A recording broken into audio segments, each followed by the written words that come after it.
1 కొరింథీయులు 10వ అధ్యాయం 6వ వచనం.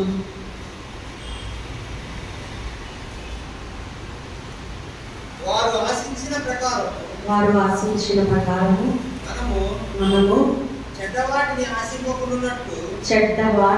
ఆశింపకుండునట్లు ఈ సంగతులు మనకు దృష్టాంతములుగా ఉన్నవి. జనులు తినుటకును త్రాగుటకును కూర్చుండి ఆడుటకు లేచిరి అని వ్రాయబడినట్లు వారిలో కొందరి వలె మీరు విగ్రహారాధకులై ఉండకుడి. హల్లెలూయా. ఎవరి గురించి చెబుతూ ఉన్నారు అంటే ఇజ్రాయేల్ జనాంగం గురించి మాట్లాడుతూ ఉన్నారు. పైన వాక్యాలను మనం చదివితే ఇజ్రాయేల్ జనాంగం మోషే గారు నడిపిస్తూ ఉన్న సమయంలో దేవాతి దేవుడు వారికి ప్రతి దినము కూడా మన్నాతో వారిని పోషిస్తూ ఇంకా వారి కష్టపడే అవసరం లేకుండా భూమి దున్ని పంట వేసి వాళ్ళు ఆ యొక్క ఆహారాన్ని సేకరించి కష్టపడే అవకాశం అట్టి స్థితి లేకుండా దేవుడు హాయిగా వారికి కూర్చోబెట్టి ఆహారాన్ని సమయానికి ఇక అన్ని వసతులను మేఘ స్తంభమై చల్లగా వారి మీద ఉంటూ వారికి చల్లనైన వసతులు కల్పిస్తూ దేవాతి దేవుడు అన్ని వసతులు కల్పించి ఉంటే ఆ యొక్క ఇశ్రాయేలు జనాంగం అంట వారు ఎప్పుడు తినచ్చు త్రాగుచు కూర్చోటానికి లేవడానికి లేక ఆ యొక్క కాలక్షేపానికే వారు సమయాన్ని కేటాయించి ఉంచారు. కానీ దేవుని ఆరాధించే, స్తుతించే, ప్రార్థించే, ఘనపరిచే, మహిమపరిచే స్థితిలో వారు లేకుండా పోయింది. హల్లెలూయా. అదే ఈ వాక్యాల్లో రాయబడి ఉన్నది. వారంట ఏం చేస్తూ ఉన్నారు అంటే 7వ వచనం చూస్తే జనులు తినుటకును త్రాగుటకును కూర్చొని ఆడుటకు లేచిరి. వాళ్ళంట హాయిగా దేవుడు మన్నాను కురిపిస్తూ అంత సౌకర్యవంతమైన జీవితాన్ని ఇస్తే వారందరూ కూడా తిని త్రాగి ఆడుకుంటూ చక్కగా ఎంజాయ్ చేస్తూ ఇంకా చాలా విధమైన పాపములను చేస్తూ వారు బ్రతుకుతూ ఉన్నారు. కానీ ఇంతగా మమ్మలను దేవాతి దేవుడు ఆ యొక్క ఫిలిష్తీయుల చేతిలో నుంచి విడిపించి ఉన్నాడు కదా, ఆ యొక్క ఫరో బానిసత్వం నుంచి విడిపించి ఉన్నాడు కదా. ముందు జీవితాల్లో మా యొక్క బానిసత్వ బ్రతుకు ఎలా ఉన్నది, ఎంత వ్యక్తి చాకిరీ చేసి ఉన్నాము, ఎంత చేసినాము, ఏ లాభాన్ని లేక ఏ సుఖవంతమైన జీవితాన్ని లేక ఏ మంచి ఆహార పదార్థాలను మేము భుజించలేదు కదా, ఇంత పరలోకపు మన్నాన్ని నాకు ఇస్తూ ఉన్నాడే అనే యొక్క జ్ఞానం లేక ఆ యొక్క స్తుతి అనేది వారి హృదయంలో నుంచి రాక భ్రష్టులైపోయి ఉన్నారు. హల్లెలూయా. అలాగున వారి హృదయం ఎప్పుడు తినడానికి, త్రాగడానికి, ఆడడానికి అనే విధమైన విగ్రహారాధికుల వలె వారు ఉండిపోయారు. ఇక్కడ వాక్యం ఏం చెప్తూ ఉన్నది అంటే ఆ యొక్క దేవుడిని స్తుతించకుండా, ఆరాధించకుండా, కృతజ్ఞత హృదయం లేకుండా వేరొక పనులలో, వేరొక ధ్యాసలలో, వేరొక విధమైన మనసు కలిగి ఉంటే అదొక విగ్రహము. హల్లెలూయా. అది ఏ విగ్రహం? దేవుని ఆరాధించకుండా వేరొక వాటి మీద వాంఛ కలిగి, మనస్సు కలిగి నిలిపి వాటి ఆలోచనల్లో, వాటి యొక్క నడవికలో వాటి కొరకమే తాపత్రయపడుతూ బ్రతికితే అది ఏ విగ్రహంగా చెప్తూ ఉన్నాడు. వేరొక విగ్రహం ఏదీ లేదు. హల్లెలూయా. నాడు క్రైస్తవులు అందరూ చక్కగా చూస్తూ విగ్రహాలకి పూజలు చేసే వాళ్ళని మేమైతే ఇంటి స్థితిలో లేము, ఎంతో పరిశుద్ధుల గుంపులో మేము ఉన్నాము, పరిశుద్ధుడైన దేవుని ఆరాధిస్తూ ఉన్నాము, ఇంటి విగ్రహాలను మేము ఆరాధించలేదు అని ఎంతో చక్కగా అనుకునేవారిగా ఉంటారు. కానీ నీ హృదయంలో పరిపూర్తి అయిన స్తుతి, ఆరాధన, దేవుడు చేసిన కార్యాలను ఎల్లవేళలా నెమరు వేసుకుంటూ ఆయన జ్ఞానంలో, ఆయన స్తుతిలో లేకుండా వేరొక వ్యాపకంలో, వ్యామోహంలో, అట్టి వాంఛలో, అట్టి ఆశలో ఉంటే అది ఏ నువ్వు విగ్రహారాధన చేస్తూ ఉన్నట్లు అంట. హల్లెలూయా. హల్లెలూయా. అట్టి విగ్రహారాధనలన్నీ కూడా ఎక్కడ వరకు నడిపించబడతాయి అంటే వాక్యం ఏం చెప్తూ ఉన్నదంటే విగ్రహ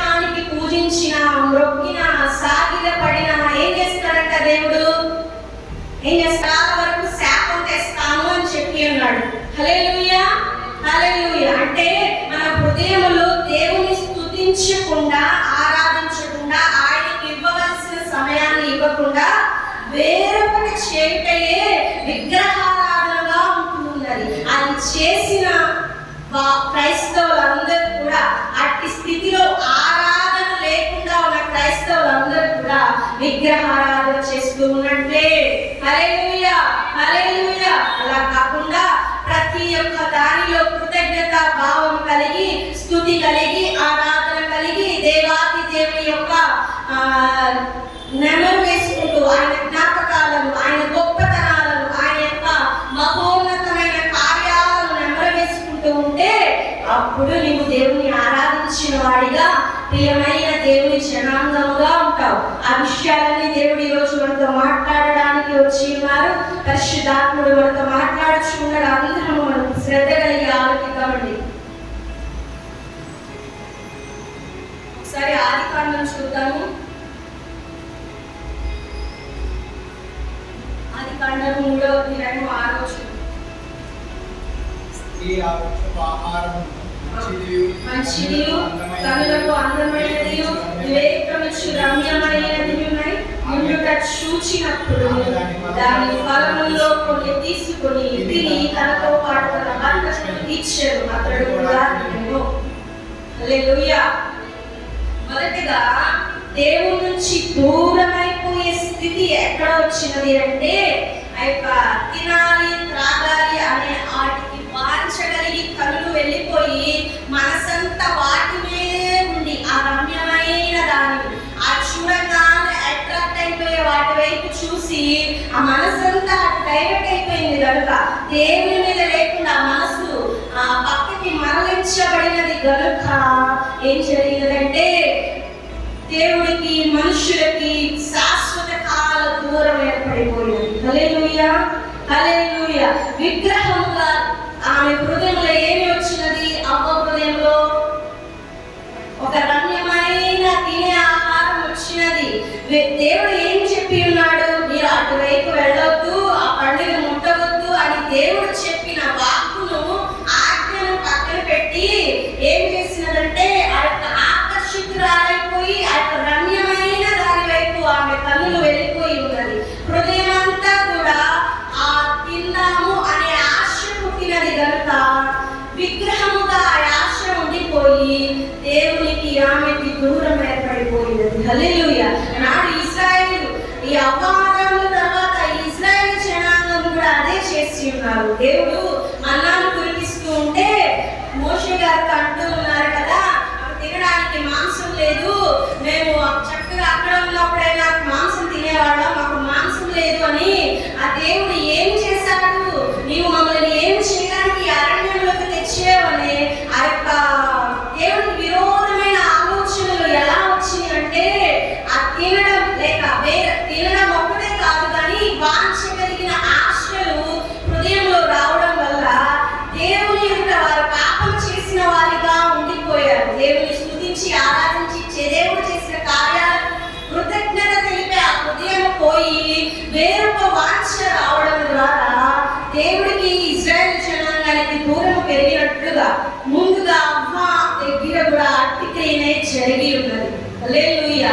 ఎప్పుడైతే మన హృదయంలో వేరొక వాంఛ వస్తుందో, వేరొక ఆశ కలిగి ఉంటామో, హృదయం అంతా దేని వైపు ఉంటూ ఉన్నదో అది మన హృదయంలో ఒక విగ్రహం అయిపోయి మనకు దేవుడికి దూరం ఏర్పడేదిగా, శాపగ్రస్తమైన జీవితాన్ని గడిపేదిగా మనకు ఉండిపోతూ ఉన్నది. ఎప్పుడైతే హృదయంలో ఆరాధనా భావం, స్తుతి భావం, కృతజ్ఞతా భావం, దేవుడు చేసిన వాటికి స్తుతిస్తూ మన జీవితాన్ని ముందుకు వెళ్ళిపోతూ ఉంటామో అప్పుడు దేవుని ప్రియ జనాంగముగా ఉండి ఆశీర్వాదానికి వారసులు అవుతాం. ఎంతో మంది పరిశుద్ధుల్ని మనం చూస్తాం కదా, స్తుతించి ఆరాధించి దేవుని గణపరిచిన వారందరూ కూడా ఆశీర్వాదంలో ఉండినట్లుగా, తరాలు దీవించబడినట్లుగా మనం ముందు రోజుల్లో చెప్పుకొని ఉన్నాము. అలాగే ఆ యొక్క ఆశీర్వాదం ఎలా వస్తుంది అంటే స్తుతి, ఆయన యొక్క ఆరాధనా భావం కలిగి ఉండడం ద్వారా, హృదయం అంతా ఆయన చేసిన కృతజ్ఞతలు కలిగి ఉండడం ద్వారా ఆశీర్వాదం వస్తుంది. కానీ శాపం ఎలా వస్తుందంటే అవ్వ దగ్గర నుంచి దూరం ఏర్పడినది యేసయ్యకి మనకు.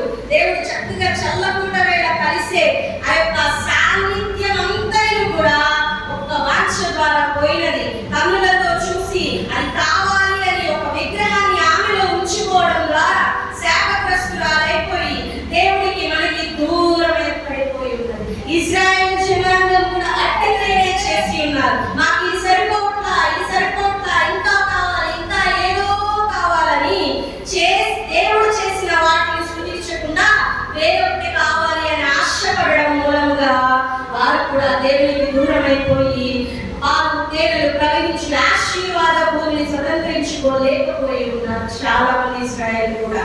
అట్టి స్థితిలో మనం లేకుండా ఉండనట్లుగా మన యొక్క ఆత్మీయ జీవితాలు ఉండాల్సినటువంటి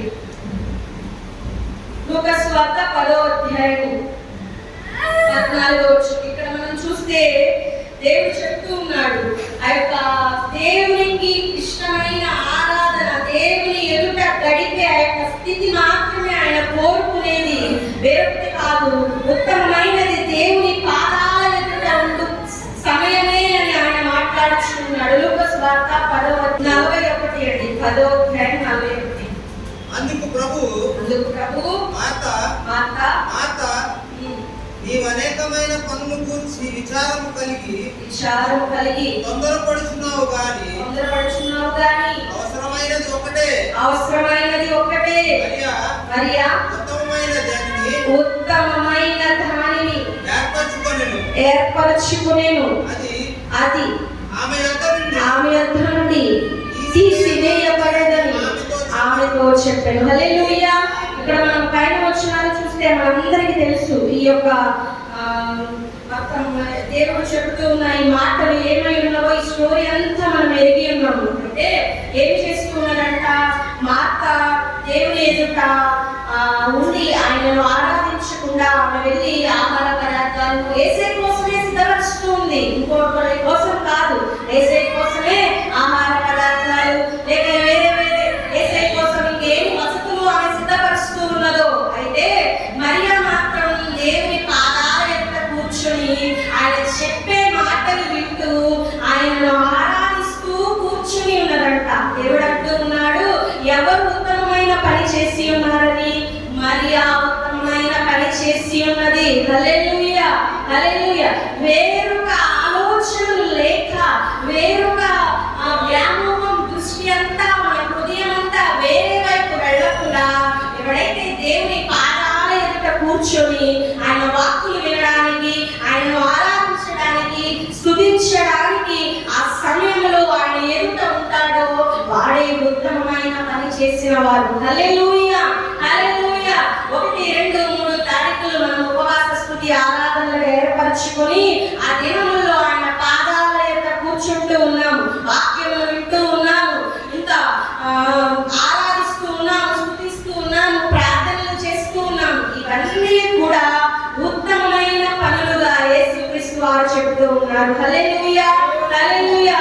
వేరొక వ్యామోహాలతో, వేరొక పనుల ఒత్తిడిలో, వేరొక ఆలోచనలో ఏదో అర్జిద్దామని, ఏదో చేద్దామని, ఇంకేదో మంచి జీవితాన్ని గడుపుదామని ప్రయాసపడకుండా యేసు పాదాల ఎదుట కూర్చుండుటయే ఉత్తమమైన పనిగా యేసయ్య చెబుతూ ఉన్నారు. హల్లెలూయా. మనమందరం కూడా మొదటి దినాలలో ఉత్తమమైన పనిని చేయడానికి కూర్చొని ఉన్నాము. హల్లెలూయా, హల్లెలూయా. దేవుడు ఉత్తమమైనది, మంచిది అని చెప్పబడిన వెంటనే అందులోని ఆశీర్వాదం మనకు వచ్చి ఉన్నది. ఆమేన్, హల్లెలూయా. ఇంకొక వచనం చూద్దామండి. ఆదికాండము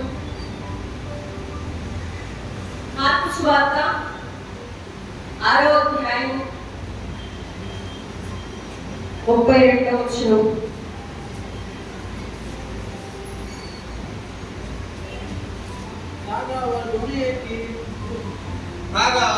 వారు ధోని ఎక్కి అరణ్య ప్రదేశమునకు ఏకాంతముగా వెళ్ళిరి. వారు వెళ్ళుచుండగా జనులు చూచి అనేకులు ఆయనను గుర్తెరిగి సకల పట్టణముల పట్టణముల నుండి అక్కడికి కాలినడకన పరిగెత్తి వారి కంటే ముందుగా వచ్చింది. హల్లెలూయా, హల్లెలూయా. ఇక్కడ ఏమి చూస్తున్నామంటే దేవాది దేవుడు 5 రొట్టెలను 2 చిన్న చేపలను ఆశీర్వదించిన ఆ యొక్క కథను, ఆ స్టోరీని మనం చూస్తూ ఉన్నాము. ముందుగా ఏమి జరిగినదంటే శిష్యులందరూ కూడా బోధనలో దేవుని పని కార్యాలు చేయడంలో అలసిపోయి ఉన్నారంట. అలసిపోయి ఉన్నప్పుడు యేసయ్య చెప్తూ ఉన్నారు, మీరు కొంచెం వెళ్ళి సేద తీరండి, కొంచెం విశ్రాంతి తీసుకోండి అని శిష్యులతో చెప్పినప్పుడు ఇంకా శిష్యులు యేసయ్య వీళ్ళందరూ కలిసి అరణ్య ప్రాంతాలకు వెళుతూ ఉన్నారు. కొంచెం రెస్ట్ తీసుకోవడానికి వెళుతూ ఉన్న సమయంలో ఆ ప్రాంత ప్రజలందరూ కూడా యేసయ్యను ఆయన శిష్యులను చూసి అంట వారందరూ ఎలా వచ్చారు అంటే కాలి నడకను పరిగెత్తి వారి కంటే ముందుగా వచ్చిరి. హల్లెలూయా. యేసయ్య శిష్యులు అయితే ఆ యొక్క నోవలో పడవలో వెళ్తూ ఉన్నారు. అరణ్య ప్రదేశానికి వెళ్ళడానికి విశ్రాంతి తీసుకోవడానికి పడవలో వెళ్తూ ఉన్నారు. మరి జనులు దూరం నుంచి చూసి ఇంకా పరిగెత్తుకుంటా కాలి నడకన అరణ్య ప్రదేశంలోకి ఆ కొండలెక్కారో గుట్టలెక్కారో ఎలా ఎక్కారో పరిగెత్తుకుంటా వచ్చారు. ఎందుకు వచ్చారు అంటే యేసయ్య మాటలు, ఆయన బోధలు వినడానికి. హల్లెలూయా, హల్లెలూయా. వారికి వేరొక వ్యామోహం లేదు. ఇంట్లో ఎన్నో పనులు ఉండవచ్చు, ఆ పనులలో వారు ఇంకేదో చేయవచ్చు. లేక ఒక 3 రోజులు వారి కొండపైన ప్రసంగం వినడానికి ఉండిపోయి ఉన్నారు. ఆ 3 దినాలలో యేసయ్య ఎదుట కూర్చున్న సమయంలో అక్కడ కూర్చునక వారి ఇంట్లో, వారి ప్రాంతంలో, వారి కుటుంబంలో వారికి ఉండవలసిన ఆ యొక్క పనులు ఏదో వారు చేసుకుంటా ఉండవచ్చు, కానీ వారు అవన్నీ మానివేసి కాలి నడకన పరిగెత్తుకుంటూ దేవుని మాటలు వినడానికి వచ్చి ఉన్నారంట. హల్లెలూయా. 34 వచనం ఒకసారి చదువుదాము. గనుక యేసు వచ్చి ఆ గొప్ప జన సమూహమును చూచి వారి కాపరి లేని గొర్రెల వారి మీద కనికరపడి వారికి అనేక సంగతులను బోధింపసాగెను. హల్లెలూయా, హల్లెలూయా. వారు వాక్యము వినడానికి దాహం కలిగి ఉన్నారు. వారు యేసు మాటలు వినడానికి ఎంతో ఆర్తి కలిగి ఉన్నారు. యేసుతో గడపడానికి, ఆయన శిష్యులతో గడపడానికి ఏమి బోధిస్తారా, మర్మంలో ఏమి తెలుపుతారా, లేక ఏమైనా స్వస్థతలు మాటిస్తారా, లేక ఆత్మీయ కార్యములు, శారీరక స్వస్థతలు మాకు ఏమి జరుగుతాయా అని చెప్పి ఎంతో ఆసక్తి కలిగి పరిగెత్తుకుంటూ కొండలు కోనలు ఎక్కి పరుగున వచ్చి యేసు పాదాల యొక్క కూర్చొని ఉన్నారట. అప్పుడు యేసయ్య వారిని చూచి అలసిపోయి ఉన్నారు. అప్పటికే యేసయ్య శిష్యులు అయినా సరే ఆ అలసిన స్థితిని చూడక ఏం చేసి ఉన్నారంటే యేసయ్య అలసిపోయి ఉన్నాను కూడా వారికి బోధించడానికి ఇష్టపడుతూ బోధించడం మొదలుపెట్టి ఉన్నారంట. హల్లెలూయా, హల్లెలూయా. అలాగే 3 రోజులు దేవుని మాటలు, దేవుని యొక్క నోట నుండి వచ్చే అమూల్యమైన మాటలను విని ఆహారము, తిండి, నీరు, నిద్ర, కుటుంబాలు, గృహాలు అన్ని మర్చిపోయి ఉన్నారు. హల్లెలూయా, హల్లెలూయా. వారు వెలుగు ఉండగా యేసయ్యను శిష్యులను చూసి ఉన్నారు. అంటే ముందుగా వారు ఏమి సిద్ధపరచుకోవాలా, ఇంట్లో వారు తలుపు వేసారో లేదో కూడా తెలియదు. అందరూ స్త్రీలేంటి పురుషులేంటి యేసయ్యను చూసి ఆరాటంతో పరిగెత్తుకుంటా వచ్చేసి ఉన్నారు. అన్నిటిని విడిచిపెట్టి 3 దినాలు కూడా అలాగునే కూర్చొని ఆయన మాటలను, ఆయన బోధించే ఆ వాక్కులను వింటూ ఆహారం గాని, తిండి గాని, లేక నిద్ర గాని, లేక కాసేపు రెస్ట్ తీసుకున్నాం, లేక కాసేపు ఈ మాటలు వినకుండా కొంచెం ఆగుదాం, ఇంక ఏమి లేవు. వాళ్ళకి ఒకటే దేవుని బోధ వినాలి, ఆయన మాటలు వినాలి, ఆయన ఆరాధించాలి, ఆయన సాన్నిధ్యంలో కూర్చోవాలి, ఆయనను గొప్ప చేయాలి. ఈ వాంఛ కలిగి వారు తినడమే లేక ఇంకా వారు వేరే పనులనే మర్చిపోయి ఉండగా దేవుడు వారికి ఎలాంటి యొక్క తృప్తి కలగ చేశాడో చూద్దాము. 42వ వచనం చూద్దాము. వారందరూ తిని తృప్తి పొందిన తర్వాత చేపలను రొట్టె ముక్కలను పాటలు తలంపలు ఎత్తిరి. హల్లెలూయా.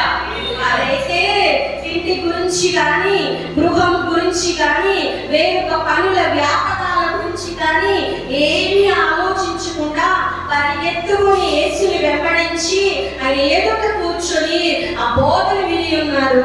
దేవాది దేవుడైతే వారికి ఆత్మీయ ఆహారాన్ని అందించి శారీరక ఆహారాన్ని కూడా వారికి తృప్తి తీరా పెట్టి ఉన్నారు. హల్లెలూయా, హల్లెలూయా, హల్లెలూయా. ఇశ్రాయేలు జనాంగం లాగా తింటూ ఉన్నా సరే ఇంకా మాకు లేదు అని గొనుగుడు గాని, ఆ తిండి గురించి ఆలోచన గాని లేక వారు ఇంకా మేమేదో లేదు ఉన్నాము అన్ని దేవుడు ఇస్తున్నాను కూడా మాకేదో లేదు ఇంకా మాకేదో తక్కువైంది అని వాటి గురించి ఆలోచనలు ఈ యొక్క జనాంగము లేక ఎలాగో ఉన్నారంటే దేవుని సన్నిధిలో దేవుని ఎదుట ఆయన మాటలకు ఆయన ఆరాధించుటకు కూర్చొని ఉండగా దేవుడు ఏం చేసి ఉన్నాడంటే వారి ఆత్మలను తృప్తిపరుస్తూనే బలపరుస్తూనే వారి శరీరానికి కావలసినవి కూడా తృప్తి తీరా అందించి ఉన్నాడు. హల్లెలూయా, హల్లెలూయా. మనం కూడా ఆయన ఆరాధించడానికి, స్తుతించడానికి, ఆయన గొప్ప చేయడానికి పరిస్థితులన్నిటినీ విడిచిపెట్టి మన యొక్క పనుల ఒత్తిడి లేక ఇంకా వేరొక ఇంట్లో ఏదో పనులు, కుటుంబస్తుల మధ్యలో ఏదో పనులు, ఎవరో ఏదో చుట్టాలు వచ్చారని లేక ఏదో ఉద్యోగంలో ఇంకా పంపించలేదనో లేక నా ఆరోగ్యం బాగోలేదనో ఏదో పనులలో దేవుని దూరపరిచే వారిగా ఆయన ఎదుటకు వెళ్ళలేని స్థితిలో మనం ఉండిపోతే ఆత్మీయంగాను శారీరకంగాను ఏమి పొందుకోలేము. ఇంకా ఇశ్రాయేలు జనాంగము సడిగినట్లుగా కొడిగినట్లుగా నాకు ఏమీ లేదు అనే స్థితిలోనే మన బ్రతుకు ఉండిపోతూ ఉన్నది. ఎప్పుడైతే దేవుని ఎదుటకు పరిగెత్తుకుని వచ్చే స్థితిలో మనం ఉంటామో జనము గుంపులుగా పరిగెత్తుకుని కాలి నడకలా పరిగెత్తుకుంటా తోడిలో వెళ్ళిన వారి కంటే ముందుగా వచ్చి కూర్చొని ఉన్నారంట. ఎంత శ్రద్ధ కలిగి ఉన్నారు. అలాంటి శ్రద్ధ కలిగిన వారికి దేవుడు తృప్తి తీరా భోజనం పెట్టి పంపించి ఉన్నాడు. హల్లెలూయా. ఆత్మకు ఆహారము, శరీరానికి ఆహారము వారు అంతకు ముందు ఎప్పుడు కూడా భుజించి ఉండలేదేమో. మరి ఒకవేళ వారు పని చేసుకుంటే ఒక రొట్టెలను లేక ఒక చేపలను వారు సంపాదించుకోగలిగి ఉండేవాళ్ళేమో. కానీ దేవుడైతే ఒకేసారి వారు తృప్తి తీరా రొట్టెలు, చేపలు అంత శ్రేష్టకరమైన భోజనం ఎక్కడ దొరికి ఉన్నదంటే దేవుని సన్నిధిలో ఉండటం ద్వారా దొరికి ఉన్నది. హల్లెలూయా, హల్లెలూయా. దేవుని సన్నిధి వెతుక్కుంటూ పరుగులు పెట్టుకుంటూ వచ్చి కూర్చోవడం ద్వారా, ఆయన ఆరాధించడం ద్వారా, గొప్ప చేయడం ద్వారా, ఆయన బోధన వినుట ద్వారా ఆత్మకు శరీరములకు కావలసిన ఆహారం తృప్తి తీరా వారు పొందుకొని వెళ్ళి ఉన్నారు. హల్లెలూయా, హల్లెలూయా. దేవుని సన్నిధిని వెతుక్కుంటూ ఆ మొదటి దినములు లేక ఆయా నిర్మించబడిన సమయంలో ఆలయములకు దేవుని సన్నిధికి మాటలు వినడానికి, స్తుతించడానికి, ఆరాధించడానికి ఎప్పుడైతే నువ్వు యేసయ్య పాదాల యొక్క ఉంటావో ముందుగానే అంట పరిగెత్తుకొని ముందుగా యేసయ్య కంటే ముందుగా వచ్చి ఉన్నారంట. అట్టి యొక్క ఆసక్తితో నీవు ఇక్కడ కూర్చుని ఉంటే, ఆయన పాదాల యొక్క కూర్చొని ఉంటే నీవు ఏమి కూర్చుకోవసరంలా, నీవు ఏమి ఆలోచించవసరంలా, నీకు ఏ సమయానికి ఏది కావాలో ఆయనే సిద్ధపరుస్తారు. హల్లెలూయా. ఇక్కడ ఈ జనము నాకు ఆహారం కావాలి అని కూర్చుకోలా, వారు వింటూ ఉండిపోయారు అంతే, ఆరాధనలో ఉండిపోయారు అంతే. దేవుడే అన్ని చూస్తున్నాడు. హల్లెలూయా, హల్లెలూయా. నువ్వు ఆయన సన్నిధిలో నిలిచి ఉంటే, ఆయన సన్నిధి వెతుకుతూ ఉంటే, ఆయన పాదాల యొక్క ఆరాధిస్తూ ఉంటే ఆయన నీకేం కావాలో అన్ని చూస్తాడు. హల్లెలూయా. తృప్తి తీరా చూస్తాడు. తృప్తి తీరా నీ హృదయం నిండే అంతగా, నీ యొక్క మనసు నిండే అంతగా, నీ పొట్ట నిండే అంతగా దేవుడు నీకేమి కావాలో అన్ని కూడా కూరుస్తాడు. నీ దేని గురించి ఆలోచించవసరంలా, నువ్వు చింతించవసరంలా. మొదటగా నువ్వు దేవుని వెతకడం మొదలు పెడితే, ఆయన సన్నిధిని వెతకడం మొదలు పెడితే, ఆయన ఆరాధిస్తూ ఉంటే, గణపరుస్తూ ఉంటే, ఆయన బోధలు వింటూ ఉంటే అన్నీ నీకు అనుగ్రహింపబడతాయి. హల్లెలూయా, హల్లెలూయా. కీర్తనలు 8వ వచనం కీర్తనకారుడు ఒక మాట చెప్తాడు. ఆయన గణపరచుటలోనే దినమంతా గడిచిపోతూ ఉన్నాడంట. ఆయన నీ కీర్తితోను నీ ప్రభావవర్ణంతోను దినమంతా నా నోరు నిండి ఉన్నది. హల్లెలూయా, హల్లెలూయా, హల్లెలూయా. దావీదు గారు రాస్తూ ఉన్న కీర్తన అది. ఆయన ఏం చెప్తూ ఉన్నారంటే, ప్రతిరోజు కూడా ఈ నా పనుల భారంతో నా దినం నిండిపోయిందయ్యా అని రాయటల్లా ఏం రాస్తున్నారు? ఆయనను కీర్తించడంతో, ఆయన యొక్క ప్రభావ వర్ణంతోనే దినమంతా గడిచిపోయినదంట. మరి మన దినములు ఎలా గడుస్తూ ఉన్నాయి? వేటితో గడుస్తూ ఉన్నాయి? మన ఆలోచనలు వేటితో గడుస్తూ ఉన్నాయి? ఇశ్రాయేలు జనాంగం లాగా ఇంకా నాకేదో రాలేదు అని నీవు దేవుణ్ణి ఎంత సనిగేవాడిగా కొనిగేవాడిగా స్తుతించని హృదయం కలిగి నీవు ఉండిపోయి ఉన్నావా? ఇంకా అవ్వవలే దేవుడు రోజు వచ్చి నీతో మాట్లాడుతూ ఉన్నా, శ్రేష్టమైన నీకు అనుగ్రహించిన, ఇంకా ఏదో కావాలని ఆకర్షించే విధముగానే ఉండిపోయి ఉన్నావా? లేక మరియ చేసినట్లుగా మేలైనది ఉత్తమమైనది చేస్తూ ఉన్నావా? ఈ జనాంగము వల్లే 5 రొట్టెలు 2 చిన్న చేపలను ఆ కార్యంలో దేవుని ఎదుట ఉండిన జనము వల్లే నీవు కూడా తృప్తి చెందే జీవితంలో ఉన్నావా? మనం ఆలోచించుకుందాం. ఎప్పుడు మన యొక్క స్థితి మార్చబడుతూ ఉన్నది? ఎప్పుడు మనం ఆశీర్వదింపబడుతూ ఉన్నాం? ఎప్పుడు మనం తృప్తి చెందబడుతూ ఉన్నాము అంటే దినమంతా ఆయనను కీర్తించుటలోనే. హల్లెలూయా. కీర్తనకారుడు వేరొకటేది కూడా చూసుకోవట్లా. మేకలను గొర్రెలను కాస్తూ ప్రతి దినము కూడా ప్రతి క్షణము కూడా యెహోవా నామమును గొప్ప చేసేవాడిగా ఉంటూ ఉన్నాడు. ఆయన యొక్క స్థితి చూసుకోవట్లా. ఇంకయ్యా నేను ఈ యొక్క కొండల్లో కోనల్లో అడవుల్లో ఈ గొర్రెలను కాసుకుంటానే నా జీవితం అయిపోతుందా ఏంటి అని దేవుని ఎంత గొనిగేవాడిగా సణిగేవాడిగా ఆయన స్థితి, ఆ ఉన్న వాక్యాన్ని ఏదో తక్కువ చేసుకునేవాడిగా దావీదు లేడు. కానీ ఏం చేస్తూ ఉన్నాడు అంటే దినమంతా ఆయన కీర్తిని గొప్ప చేస్తూ ఉన్నాడంట. హల్లెలూయా, హల్లెలూయా. ఆయన యొక్క ప్రభావాన్ని కనపరుస్తూ ఉన్నాడంట. దినమంతా ఆయనను ఆరాధించడంలోనే గడుపుతూ ఉన్నాడంట. మరి అలా చేసిన దావీదు ఆఖరికి ఏమయ్యాడు? గొప్ప రాజుగా చేర్చబడి ఉన్నాడు. హల్లెలూయా, హల్లెలూయా. నీవు ఏమి ఆలోచించవసరలా, నీవేమి కూర్చుకోవసరలా, నీవు రేపు నా పరిస్థితి ఏంటి అని ఎంత మాత్రం ఆలోచించవసరలా. ఈ గుంపు ఎక్కడ నువ్వు ఆలోచించలా. మరి మనము దేవుని యొక్క యేసుని వెంబడిస్తూ వెళ్ళిపోతే ఆయన ఎదుటికి వెళ్ళినప్పుడు మనకి ఆహారం ఎలా, లేకపోతే ఈ పనులు ఉన్నాయి కదా ఇవన్నీ ఎలా అని ఆలోచించలా. దేవుడు కనిపించిన వెంటనే, యేసయ్య కనిపించిన వెంటనే ఆయన వెనకాల వెళ్ళిపోవడం మొదలు పెట్టారు. ఆయన వెంబడించడం మొదలు పెట్టారు. ఆయనను వెతుకులాటలోనే ఉండిపోయి ఉన్నారు. దేవుడే మిగతా వారికి కావాల్సిన అన్ని చూసుకున్నాడు. హల్లెలూయా. దావీదు కూడా ఆయన ఉన్న స్థితిని చూడలా. దినమంతా ఆరాధించుటలోనే స్తుతించుటలోనే ఆయన నామాన్ని గొప్ప చేయటలోనే ఉండిపోయి ఉన్నాడు. ఆయన చూసుకున్నాడు మిగతా దినాలన్నీ కూడా. హల్లెలూయా, హల్లెలూయా. ముందు బాల్య దినాల్లో ఆయన స్తుతి, ఆయనను యెహోవా దేవుని ఆరాధించుటలోనే దావీదు ఉండిపోతే మిగతా దినాలన్నీ కూడా దేవుడు చూసుకొని ఉన్నాడు. హల్లెలూయా. నీవు కూడా మొదటి దినాలలో దేవుని స్తుతిస్తూ ఆరాధిస్తూ మొదటిది ఆయన అర్పిస్తూ నెలంతా కూడా స్తుతి ఆరాధనలో నీవు ఉంటే నీవు ఏమి చింతపడవసరంలా, ఆయనే అన్ని చూసుకుంటాడు. హల్లెలూయా. నీ స్థితి గురించి నీవు బెంగపడవసరంలా, నాకు రేపు ఏమి వస్తుంది అని ఆలోచించవసరంలా. నా ముందు జీవితం ఏంటి, నా తర్వాత జీవితం ఏంటి, ఇప్పుడు నా జీవితం ఏంటి నువ్వు ఆలోచించవసరంలా. నీవు స్తుతిస్తూ ఆరాధిస్తూ ఆయన వాక్కులను వింటూ ఆయన ఆరాధనలతో ఉండు. అంతే ఉత్తమమైన పని చేసావని దేవుడే చెప్పి నిన్ను ఆశీర్వదిస్తాడు. హల్లెలూయా, హల్లెలూయా. ఎక్కడ నువ్వు ఎత్తుకోవసరంలా, ఏ కొండల వైపు నువ్వు చూడవసరంలా, రేపు ఏంటి అని బెంగపడవసరంలా. ఎప్పుడు చెప్తూ ఉన్నాడు, ఇప్పుడు ఆరాధించు, రేపు నేను చూస్తాను అంటూ ఉన్నాడు. హల్లెలూయా. ఇప్పుడు వారు దేవుని సన్నిధిని వెతికారు.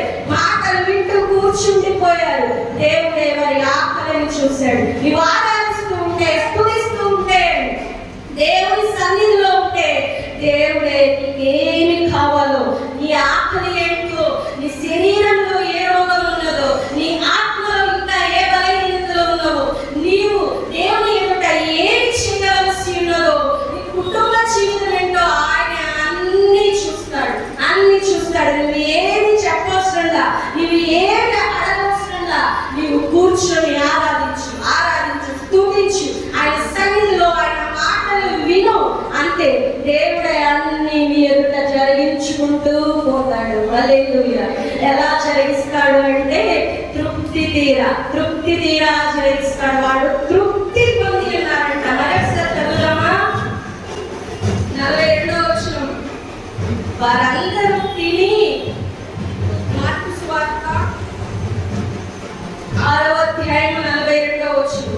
వారందరూ తిని తృప్తి పొందిన తర్వాత మిగిలిన చేపలను, రొట్టె ముక్కలను, పండేటి దుంపలు ఎత్తరి. హల్లెలూయా, హల్లెలూయా. నీవు ఏమి చేద్దామా, ఏమి కావాలా, ముందు ఉన్న రోజులు ఏంటా, ఎలాగున బ్రతకలైనా నా స్థితి ఏంటి, ఇలాగైపోయినదని ఇశ్రాయేలు జనాంగంలాగా సనబాక, గొనలబాక, వెనక్కి తిరిగించుకోమాక. దేవుడు నీకు మన్నా ఇస్తూ ఉంటే, దేవుడు నీ పైన మేఘ స్తంభాన్ని కురిపిస్తూ ఉంటే, వాటిని చూసి అతిశయించి స్తుతించు, ఆరాధించు, ఘనపరచు. దేవుడు నిన్ను పాలు తెరులు ప్రవహించు దేశంలోనికి తీసుకువెళ్తాడు. వెనుక ఉన్న వాటిని, ముందు ఉన్న వాటిని ఏమి ఆలోచించబాక.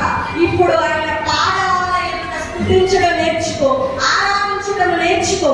రేపు ఏమి కావాలో దేవుడు నీకు సమకూరుస్తాడు. హల్లెలూయా.